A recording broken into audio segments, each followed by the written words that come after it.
আমরা স্বাধীন দেশে বড় বেঁচে থেকেও, স্বাধীন দেশে আমরা চলাচল করেও স্বাধীন ছিলাম না।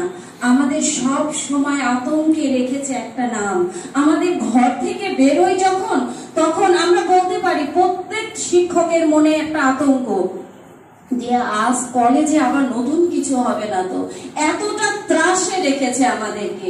তাহলে কি স্বাধীনতায় আমরা ছিলাম? আজ এই বৈষম্য বিরোধী ছাত্রদের জীবনের বিনিময়ে, ত্যাগের বিনিময়ে, রক্তের বিনিময়ে আজ আমরা কথা বলতে পারছি এক স্বৈর শাসকের বিরুদ্ধে, যে কিনা একটা প্রতিষ্ঠানকে তার নিজের গণ্ডি বলে মনে করত। কখনো বলতেন না, আমি কখনো শুনি নাই যে তিনি বলেছেন আমাদের প্রতিষ্ঠান, সব সময় আমার প্রতিষ্ঠান, তার একার, আমরা সেখানে কেউ নয়। আমরা সব সময় মুখ বন্ধ করেছিলাম, কিন্তু আজ যখন সুযোগ হয়েছে আমরা বলছি যে তিনি লাইফে এসে কেন বলবেন? তিনি যদি সত্যিকারের সৎ হয়ে থাকেন, তিনি এসে বলবেন যে আমার বিরুদ্ধে একটা টাকা প্রমাণ তোমরা দেখাও, আমি নিয়েছি, সেটা তোমরা কোথায় পেয়েছো? আমি প্রমাণ করে দিতে পারবো 44 লক্ষ নয়, আমি 44 পয়সা নেইনি। এ কথা তিনি কেন লাইফে বসে পর্দার আড়াল থেকে চুপি চুপি বলবেন? আমরা বলছি সরাসরি, আমরা বলছি মাইকে বলছি, আমরা প্রতিষ্ঠানে বলছি, আমরা রাস্তায় দাঁড়িয়ে বলছি। কাজে আমাদের কথার উত্তর একটা রুমে বসে একটা ক্যামেরার সামনে কেন দেবেন? তিনি এসে বলুক, আমরা শুনবো, আমরা প্রমাণ গ্রহণ করব যদি সৎ হয়ে থাকে, কোনো বিষয় না। আর তারপরেও তিনি আমাদের হৃদয়কে যেভাবে জর্জরিত করেছেন, যেভাবে আঘাতে আঘাতে ক্ষত বিক্ষত করেছেন, যেভাবে অপমানের পর অপমানের হ্রাস তিনি স্থগিত করেছেন, তার কি হবে? তিনি কখনো কারোর সাথে মানবিক আচরণ করেননি। নারী শিক্ষার্থীদের সাথে, নারী প্রতিষ্ঠানের সহকর্মীদের সাথে কিভাবে ব্যবহার করতে হয় তিনি তা করেননি। তিনি তার নিজস্ব তেজ, নিজস্ব অহংকার, অহমিকায় সব সময় তিনি থাকতেন। ফলে আজ আমরা তাকে আর চাই না।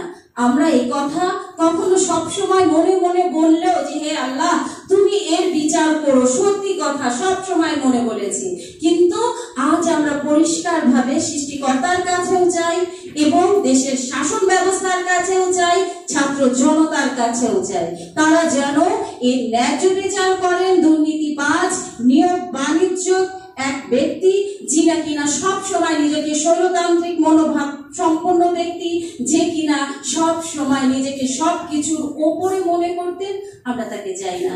কাজে তার বিরুদ্ধে আনিত সমস্ত অভিযোগ আমরা বলবো সত্য, কাজে তার যথাযথ বিচার হোক, এটাই আমরা প্রত্যাশা করি। আমাদের কলেজেও যে একটা শুদ্ধি অভিযান চলছে, বা আমরা যে একটা সবার কথায় আমরা যে আমাদের যে স্টেটমেন্ট আমরা দিয়েছি, সমস্ত শিক্ষক কর্মচারীরা তারাও স্বাক্ষর দিয়েছেন, বা ইতিমধ্যে যেগুলো আমাদের সাবেক সভাপতি মহোদয় এবং অধ্যক্ষ মহোদয়, বর্তমান ভারপ্রাপ্ত অধ্যক্ষ মহোদয় সহ আমাদের অন্যান্য শিক্ষক শিক্ষিকা মন্ডলীরা যে সমস্ত বক্তৃতা করেছেন, আমরা চাই যেদিন থেকে, সেই 6 আগস্ট যেদিন প্রথম কলেজ খুলল, সেদিন থেকে ছাত্র জনতার আন্দোলনের মুখে কলেজ প্রতিটি ধাপেই সঠিক সিদ্ধান্ত নিয়েছে।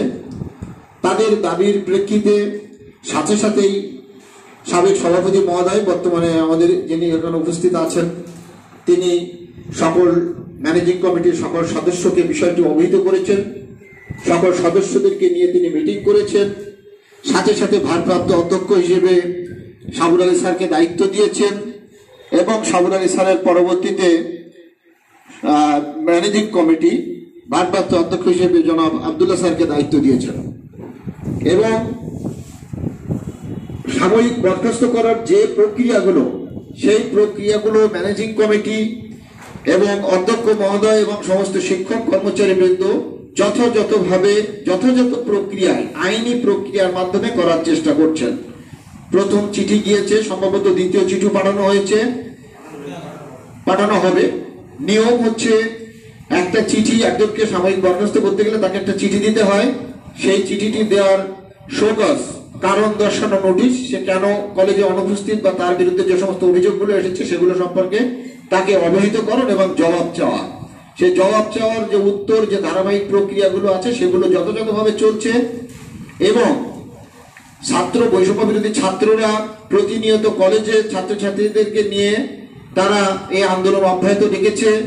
আমাদের শিক্ষকদের কাছে বা শিক্ষক শিক্ষিকা বা কর্মচারীদের কাছ থেকে তারা যখন যে সাহায্য চাচ্ছে আমরা তখন তাদেরকে সে সাহায্য করছি এবং ভবিষ্যতেও সকলে করে যাবে। এতে ছাত্রদের উদ্বিগ্ন হওয়ার কিছু নেই বা সকলের জ্ঞাতার্থে আমি বিষয়টি বলতে চাই যে আইনি যে প্রক্রিয়া সেটা যথাযথভাবে চলছে। আমাদের দেশে একটা নির্দিষ্ট আইন আছে, একটা নির্দিষ্ট নিয়ম শৃঙ্খলা আছে, সেই নিয়ম শৃঙ্খলা অনুযায়ী পরবর্তী পদক্ষেপ, পরবর্তী ব্যবস্থা কর্তৃপক্ষ নেবেন। আমরা এটুকু বলছি এবং সকলকে আশ্বস্ত করছি, ছাত্রদেরকেও আশ্বস্ত করছি যে নির্দিষ্ট আইনি প্রক্রিয়ার মধ্যে জিনিসটা চলছে। অর্থাৎ আমাদের সকলকে শান্ত থাকার জন্য আমি আহ্বান করব এবং কলেজের যে স্বাভাবিক কার্যক্রম, কলেজের একাডেমিক যে কার্যক্রম সেগুলো যথাযথভাবে চলছে। এবং নলতা কলেজ নিয়ে সবার মধ্যে যে একটা, সমস্ত জনগণের মধ্যে যে একটা আতঙ্ক বা একটা বিভিন্ন ভাবনা, আমার মনে হয় যে সেটা আর করার দরকার নেই। আমাদের কলেজ স্বাভাবিক হয়ে গেছে, অভিভাবকরাও শান্ত হতে পারেন যে ছাত্রছাত্রীরা নিয়মিত ক্লাস করছে, সকল শিক্ষকরা ক্লাস নিচ্ছেন। আমাদের সামনে আমাদের পথগুলো যেন মসৃণ হয়, সকলের সহযোগিতা কামনা করছি। বর্তমানে বরখাস্তকৃত অধ্যক্ষ মহোদয় এবং আমরা একই সঙ্গে এমপিভুক্ত। যা হোক, রাজনৈতিক কারণে হোক, যেভাবে হোক, তিনি তার যোগ্যতায় বলেন যেভাবে হোক সে উপাধ্যক্ষ, তারপরে সে অধ্যক্ষের পদ পেয়েছিল এবং তারপর থেকে তার যে আচরণ, তার যে অহমিকা, এটাই প্রমাণ করত কলেজটা তার নিজের। এবং সেভাবেই আমাদের সঙ্গে, আমরা যে এই কলেজের একটা অংশ, আমি বারবার বলতাম যে আপনিও যেমন একজন সরকারি কর্মচারী, আমিও কর্মচারী, সুতরাং অধিকার আমাদের সবার সমান। কিন্তু সেটা তার আচরণে সেটা প্রকাশ পেত না।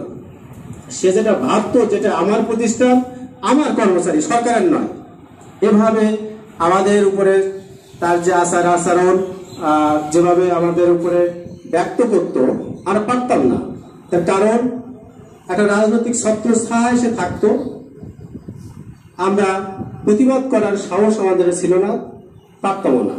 কিন্তু গত 5ই আগস্ট যেভাবে আমাদেরকে ছাত্র জনতা আমাদের বাক স্বাধীনতা ফিরিয়ে দিয়েছে, সত্য বলা, আমরা মনে মনে শুধু নিজের কি বলে যে বক্তব্যটাকে প্রকাশ না করতে পেরে নিজেই ধ্বংসের দ্বারপ্রান্তে পৌঁছে গেছি, কিন্তু আমরা কোনোভাবেই প্রকাশ করতে পারিনি। এমনকি আরেকজনের সঙ্গে যে কথা বলবো সেটাও সম্ভব হয়নি।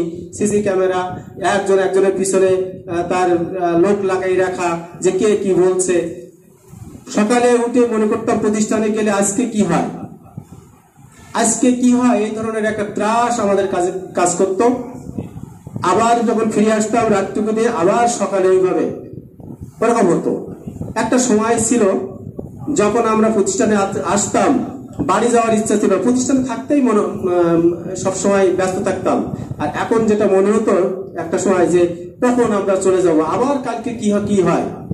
এবং সকালে তার যে মুভমেন্টের উপরে নির্ভর করতো আমাদের চলাফেরা, আমাদের কথাবার্তা, তার মুভমেন্টের উপরে নির্ভর করতো যে কোন মুভমেন্টে আছে। এমন ভাবে সে নিজেকে কখনো সরকারি যে কর্মচারী এটা কখনো সে ভাবে নাই। সে ভেবেছে আমি এখানের বাচ্চা, কলেজটা আমার, সবাই আমার প্রজা। এভাবেই আমাদের উপরে যে টর্চার চালাতো। এখন বর্তমান যে পরিস্থিতি, আমরা সবাই তার প্রতি লিখিত অনাস্থা এনেছি। কোনোভাবেই তার অধীনে আমাদের আর চাকরি করা সম্ভব নয়, যেটা আমরা লিখিতভাবে অভিযোগ নিয়েছি। এই জন্যে আমরা সরকার, শাসন ব্যবস্থা এবং যারা আইন শৃঙ্খলা বাহিনী যে পর্যায়ে আছে আমাদের আমরা চাই তাদের কাছে যে আমাদের একটা সুষ্ঠু নিরসন হোক। আমরা এই জিনিসটা আর বয়ে বেড়াতে পারছি না। একটা সুষ্ঠু নিরসন তদন্তপূর্বক হোক, যেভাবে হোক একটা সুষ্ঠু নিরসন হোক এবং আমরা ভালোভাবে সরকারের যে কর্মকাণ্ড, আমাদের যে উপরে দায়িত্ব, সেগুলো আমরা পালন করি। নলতা আসেনা মিশন রেসিডেন্সিয়াল কলেজ একটা পূর্ণভূমিতে অবস্থিত। এই পূর্ণভূমি অবস্থিত এই কলেজ প্রতিষ্ঠা করেছিলেন প্রয়াত আলহাজ মৌলভী আনসারউদ্দিন আহমেদ খাদেম সাহেব পাক রওজা শরীফ। ওনারই হাত ধরে কোটি কোটি পায়ে আজকে এই প্রতিষ্ঠান দাঁড়িয়ে গেছে। এই প্রতিষ্ঠানে এসে এই প্রতিষ্ঠানকে কলঙ্কিত করা, কলুষিত করা, এবং আপনারা আগেও শুনছেন আমাদের সভাপতি মহোদয় আবুল ফজল বাপি উনি বলেছেন, আমার প্রিন্সিপাল স্যার বলেছেন, এবং শিক্ষক প্রতিনিধি জনাব আব্দুল মজিদ সাহেবও বলেছেন। এইগুলো আসলে কোথায় আমরা গেছি, কোথায় চলেছি, কিভাবে হয়েছে সবই বলা হয়ে গেছে। এর প্রেক্ষিতে আমরা শিক্ষক সমাজ, বিশেষ করে আমাদের শিক্ষক পরিবার সবাই 100%, এই যে দেখছেন 100% অনাস্থা আনা হয়ে গেছে তার বিরুদ্ধে। আমিও কামনা করি এর একটা সুষ্ঠু বিচার হোক, সুষ্ঠু শাসনের মাধ্যম দিয়ে একটা সুষ্ঠু কলেজে রূপান্তরিত হোক। আমাদের সদ্য সাময়িক বরখাস্তকৃত অধ্যক্ষ জনাব তোফায়েল আহমেদ সাহেব বলেছেন তার বিরুদ্ধে আমি যে অভিযোগ সত্য নয়, কিন্তু যারা নিয়োগ পেয়েছে 4 জন ল্যাব অ্যাসিস্ট্যান্ট মোহাম্মদ আব্দুল গফুর, সুদীপ্ত সরকার, বিশ্বজিৎ পাল ও লামিয়া খাতুন, তারা নিজ মুখে বলেছেন যে তারা টাকা দিয়েছেন। সেখান থেকে আমরা জানতে পেরেছি যে তিনি টাকা নিয়েছেন। এই টাকা তিনি কি করেছেন, কত খরচ করেছেন, কত নিজে নিয়েছেন, তার কোনো স্বচ্ছ হিসাব তিনি দেননি। শিক্ষকদের সাথে বিরূপ ব্যবহার করেছেন, সে কথা শিক্ষকরা নিজ মুখে স্বীকার করেছেন। সবাই যারা কষ্ট পেয়েছেন তারা ভয়ে আগে কিছু বলতে পারেননি, কিন্তু এখন সত্য কথা বলছেন। তিনি বলেছেন কলেজের উন্নয়ন করেছেন, কিন্তু কোন ফান্ড থেকে কত টাকা নিয়ে কত ব্যয় করেছেন তার কোনো হিসাব আজও তিনি দেননি। সুতরাং বলতে পারি তিনি নিজেকে নির্দোষ দাবি করলেও তিনি নির্দোষ নন। বক্তব্য রাখবেন আমাদের বর্তমান ভারপ্রাপ্ত অধ্যক্ষ জনাব মোহাম্মদ আব্দুল্লাহ স্যার। বিসমিল্লাহির রহমানির রহিম। আমি মোহাম্মদ আব্দুল্লাহ, ভারপ্রাপ্ত অধ্যক্ষ নলতা আসেনা মিশন রেসিডেন্সিয়াল কলেজ। সভাপতি মহোদয় যিনি, সাবেক সভাপতি মহোদয় যিনি বক্তব্য রাখলেন, আপনারা একটা অবগত হয়েছেন যে কি পরিস্থিতি।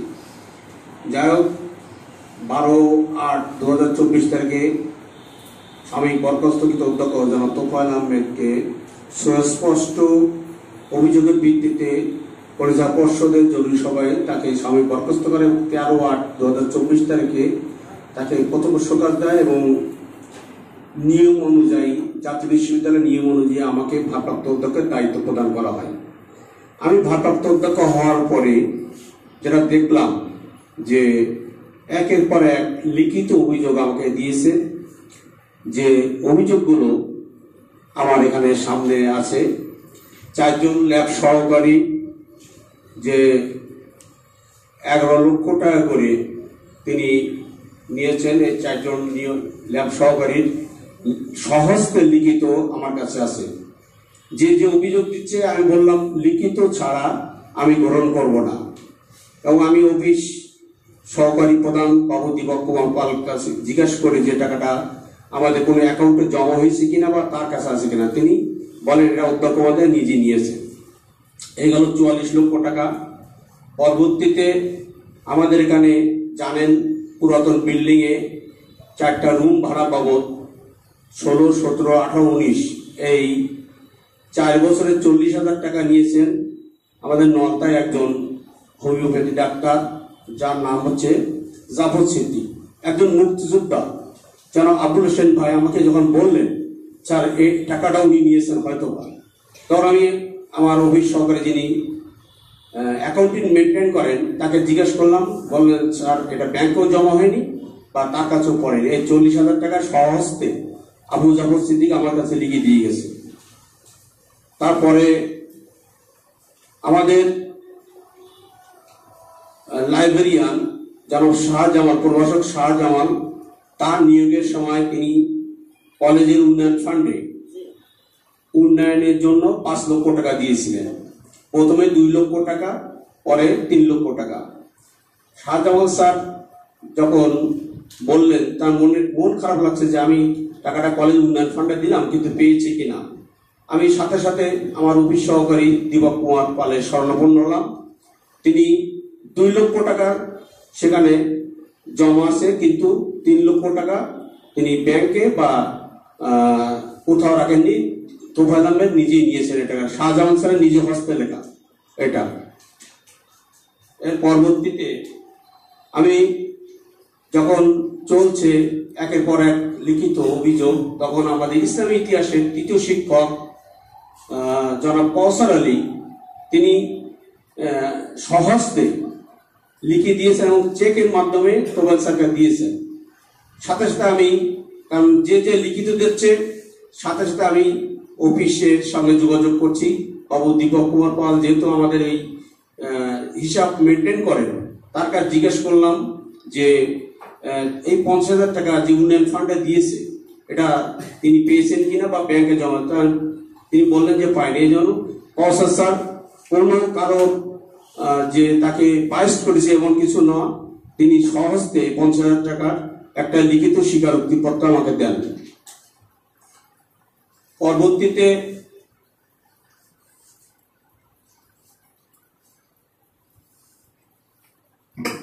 পরবর্তীতে কলেজের কিছু বিহঙ্গনী গাছ এবং নিম গাছ ছিল। আমার কাছে যখন বিভিন্ন লোক কথা বলল যে ওয়াহেদ সাহেব বলে একজন লোক এই গাছগুলো কিনছে বেজোরাটি বাড়ি, তাকে ডাকলাম। তিনি এই সহস্তে 5,000 টাকা তিনি লিখে দিয়ে গেছেন যে তোমাদের, এবং এটা ব্যাংকে কোনো ক্যাশ মেনটেন করা হয়নি, ব্যাংকে জমা হয়নি বা অফিসে জমা হয়নি। আরেকটা হচ্ছে যে আমাদের কলেজের ওয়ালে বিভিন্ন মানুষজন 15,500 টাকা তাকে টাইলস প্রতিস্থাপনের জন্য অনুদান হিসেবে দেন, কিন্তু 64,000 টাকা খরচ করার পরে 25,500 টাকা অফিসে জমা দেননি বা ব্যাংকে জমা দেন। 25,500 টাকা তিনি নিয়েছেন, এই বলে যারা দায়িত্বপ্রাপ্ত ছিল আমার কাছে লিখিতভাবে দিয়েছেন। এরপরে ল্যাব সহকারী আব্দুল গফুর, বিশ্বজিৎ পাল, এরা যে 71 শ্রেণী কলেজ বার্ষিক পূর্ব অকৃতজ্ঞ যে ছাত্রছাত্রীদের যে জরিমানার টাকা আসছিল, সেখানে 89,600 টাকা আমার কাছে লিখিতভাবে দেয়। এবং সাথে সাথে আমি পূর্বের ন্যায় আমি অফিসে যোগাযোগ করি এবং ডাকি যে এই টাকাটা, এই জরিমানার টাকা ব্যাংকে জমা হয়েছে বা তাদের কাছে আছে কিনা। তারা অস্বীকার করেন যে এটাও সাময়িক বরখাস্ত অধ্যক্ষ তার হাতে পড়েছে টাকা 89,600। এরপরে কলেজের কাগজ বিক্রয় বাবদ 2023-24 সালের যে টাকাটা, এটা আমাদের আফসার আলী, সুমন ইসলাম, হায়দার আলী, মুজাফফর, কালিদাস মন্ডল যারা এই কাগজগুলো বিক্রয় করেছে, সেখানে 17,200 টাকা তারা নিজেরা স্বাক্ষর করে দিয়েছে, দেখতে পাচ্ছেন, সহজতে লিখে দিয়েছে আমার কাছে। কারণ আমি এগুলো পরবর্তী জিবির মিটিং আমি এগুলো উপস্থাপন করবো, এই জন্য আমি সংরক্ষণ করছি 17,200 টাকা। এর পরবর্তীতে কলেজের আভ্যন্তরীণ জিনিসপত্র বিক্রয়, অর্থাৎ আমাদের পুরাতন যে বিল্ডিংটা ছিল, টিন ছিল, লোহা ছিল, জানালা ছিল, এগুলো তিনি আমার কাছে লিখিতভাবে দিয়েছে। যেমন আফসার আলী, মুজাফফর হোসেন, হায়দার আলী, এরা হচ্ছে আমাদের 4th ক্লাস এমপ্লয়। এরা বিক্রি করে জনাব তোফায়েল আহমেদের কাছে 60,780 টাকা দিয়েছে, সহস্তে তারা সই করে আমাকে দিয়েছে। আমাদের সাবেক অধ্যক্ষ মহোদয়ের বক্তৃতার পরিপ্রেক্ষিতে তিনি তার বক্তব্য উপস্থাপন করছেন। আসসালামু আলাইকুম, আমি আবুল ফজল মাহমুদ, মালতা আহসানিয়া মিশন রেসিডেন্সিয়াল কলেজের সভাপতির দায়িত্ব পালন করতাম। কিন্তু গত 5ই আগস্ট বৈষম্য বিরোধী ছাত্র জনতার বিরল সাফল্যের পর ছাত্রদের অভিযোগের ভিত্তিতে তখনকার অধ্যক্ষ জনাব তোফায়েল আহমেদের বিরুদ্ধে অভিযোগের ভিত্তিতে আমরা সেটা আলোচনা করি। সবাই মিলে আমাদের পরিচালনা পরিষদের অন্য সদস্যরা, এবং তার বিরুদ্ধে আনিত অভিযোগ সুস্পষ্টভাবে প্রমাণিত হয়। কিন্তু উনি 5ই সেপ্টেম্বর লাইভ এসে সেটা আবার অস্বীকার করেন তার বিরুদ্ধে আনিত অভিযোগ বিষয় সম্বন্ধে। এই মতো আমি জানাচ্ছি সবাইকে যে তার বিরুদ্ধে আনিত অভিযোগ যেগুলো ছিল নিয়োগ বাণিজ্য এবং অন্যান্য দুর্নীতির প্রমাণ, সেজন্য আমরা গত পরিষদ জরুরিভাবে আমরা মিটিংয়ে বসি এবং 12/8/24 তারিখে তাকে সাময়িকভাবে বরখাস্ত করি এবং 13/8/24 তারিখে তাকে কারণ দর্শাও নোটিশ জারি করা হয়। আজ পর্যন্ত অদ্যাবধি সেই নোটিশের কোনো জবাব উনি দেন নাই। ধন্যবাদ।